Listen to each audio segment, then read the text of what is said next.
టాలీవుడ్ అగ్ర కథానాయకుడు మెగాస్టార్ చిరంజీవి గారికి ఎన్నో సినిమా అవార్డులు అందించిన సంగతి అందరికీ తెలిసిందే. రీసెంట్గా 2024లో కేంద్ర ప్రభుత్వం చేత అత్యుత్తమ పురస్కారం పద్మవిభూషణ్ అవార్డును అందుకున్నారు. రాష్ట్రపతి చేతుల మీదుగా అవార్డును స్వీకరించిన సంగతి అందరికీ తెలిసిందే.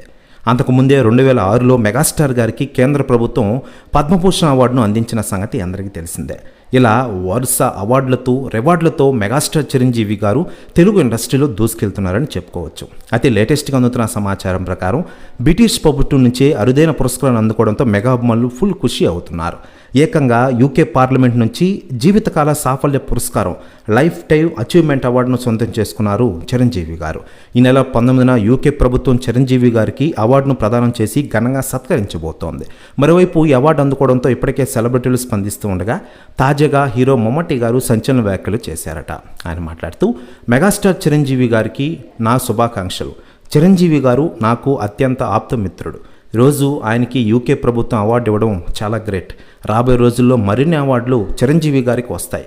చిరంజీవి గారు ఒక లెజెండరీ హీరో అంటూ సంచలన వ్యాఖ్యలు చేశారట హీరో మమ్మటి గారు. ప్రస్తుతం వ్యాఖ్యలు వైరల్ అవుతున్నాయి టోటల్ తెలుగు ఇండస్ట్రీలో. మరోవైపు మెగాస్టార్ చిరంజీవి గారి సినిమాల విషయానికి వస్తే ప్రస్తుతం ఆయన విశ్వంబర సినిమాతో మన ముందుకు రాబోతున్న విషయం విదితమే.